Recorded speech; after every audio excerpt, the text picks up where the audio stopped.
Survey time na naman po tayo. Ngayon naman, malaman natin ang top 24 mula naman sa Publicus Asia Survey. Ano naman kaya ang mga ranking ng mga senatorial balls natin sa Publicus Asia? At ano ang pagkakaiba niya sa survey ng SWS, ng Pulse Asia at ng Tangerine? Narito po ang top 24. Umpisahan po natin sa number 24, going up tayo to the top number 1. At number 24, Philip Salvador with 10%. Number 23, Bonifacio Bosita with 13%. At number 22, Benhur Abalos with 15%. Number 21, si Chavit Singson with 16%. Number 20, Dante Marcoleta with 16%. And Camille Villar at number 19 with 17%.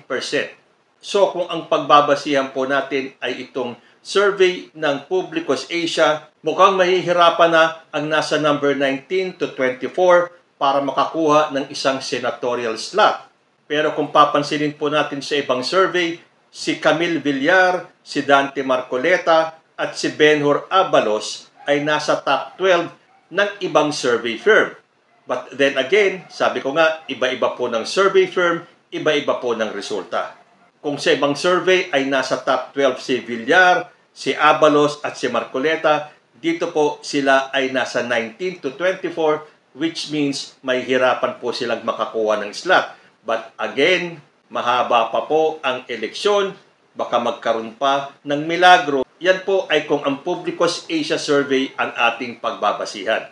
Okay, going up to number 18, we have Bong Revilla with 17%. Number 17, Lito Lapid with 18%. Nasa number 16 naman, si Abby Binay with 19%. Number 15, Gringo Onasan with 20%.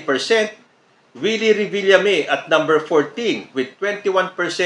And Tol Tolentino at number 13 with 23%. Ito pong number 13 down to number 18, konting push lang. Pwede pa silang makakuha ng slot. At dito po sa Publicus Asia, wala sa top 12 si Abby Binay, si Lito Lapid at si Bong Revilla na usually sa ibang survey ay lagi silang nasa top 12. Pero siyempre, iba-iba pong nagsasurvey, iba-iba ang resulta. Pero kung papansinin natin sa SWS, sa Pulse Asia, sa Tangerine, almost pare-pareho po ang nasa top 12 nila. Dito lang sa Publicus Asia ay maraming nasa top 12 ang biglang bumaba. Bakit kaya? Siguro nasa may-ari ng survey firm. Anyway, top 12 na po tayo. At number 12, we have Bato de la Rosa at 26%. Number 11, Bam Aquino with 27%. Amy Marcos comes at number 10 with 30%. Number 9, Kiko Pangilinan with 30%. Number 8, Manny Pacquiao, 32%. And Pia Cayetano at number 7 with 33%. So dito po sa Publicus Asia, makikita natin na pumasok si Bam Aquino at si Kiko Pangilinan na usually sa ibang survey ay wala po sila sa top 12. Dito na po tayo sa top 6. At number 6, Ben Tulfo with 33%. Ngayon ko lang nakita na bumaba si Ben Tulfo na usually laging nasa number 2 sa ibang survey firms. At number 5, Bongo. Ito, consistent si Bongo. Sa halos lahat ng survey firms, lagi siyang nasa number 5 with 35%. At number 4, si Ping Lacson with 38%. Number 3, Tito Soto with 38%. Actually, nag-aagawan po sila si Tito Soto at si Ping Lacson sa pwestong 3rd and 4th. And at number 2, yung pong usually ay nasa top 1, si Erwin Tulfo at 40%. First time kong makita na nawala sa number 1 si Erwin Tulfo.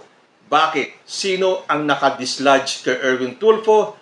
At number 1, we have Doc Willie Ong with 41%.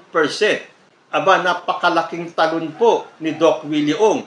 Kung doon sa ibang mga surveys, wala po sa top 12 itong si Doc Willie-Ong. Ngayon sa Publicos Asia, from number 13 down, bigla po siyang naging number 1. So pinagdarasal ko po na sana makayanan ni Doc Willie-Ong ang magiging kampanya pagdating ng campaign period ng senatorial balls. Lalo na ngayon dito sa Publicos Asia, siya ay nasa number 1. Sa mga susunod na survey kaya ng SWS, ng Pulse Asia, ng Tangeray, mag-number 1 din kaya si Doc Willie-Ong. So, again, ito pong mga survey firms, iba-iba po ang mga nagko-commission dyan. So, iba-iba po naturally ang nagiging resulta. So, dito po sa survey ng Publicos Asia, 5 lang po mula sa alyansa ni President Bongbong Marcos ang nakapasok sa top 12 na usually sa ibang survey firms from 6 to 8 to 9 na kandidato mula sa alyansa ang nakakapasok sa top 12. But then again, sabi ko nga, iba-iba po ng resulta ang kada survey. Siguro conforme kung saan sila nag-survey. Kayo po ba, naranasan nyo na ba ang may mag-survey sa inyo? Ako, dito sa Quezon City, hindi ko pa nararanasan na may kumatok sa bahay namin at nagsabing survey po. So, dapat ba nating paniwalaan itong mga survey na to? O dapat nating tignan kung sino ang nasa likod ng mga survey firms? Credible ba sila? Malalaman po natin yan pagdating ng botohan. Dahil kahit na sino ang nangunguna sa mga senatorial surveys na to, taong bayan po ang huhusga. Kayo po, pumasok ba ang inyong mga kandidato dito sa top 12? Comment lang po down below at magbabalik ang usapang Tito Manny. Diyos ti Admina.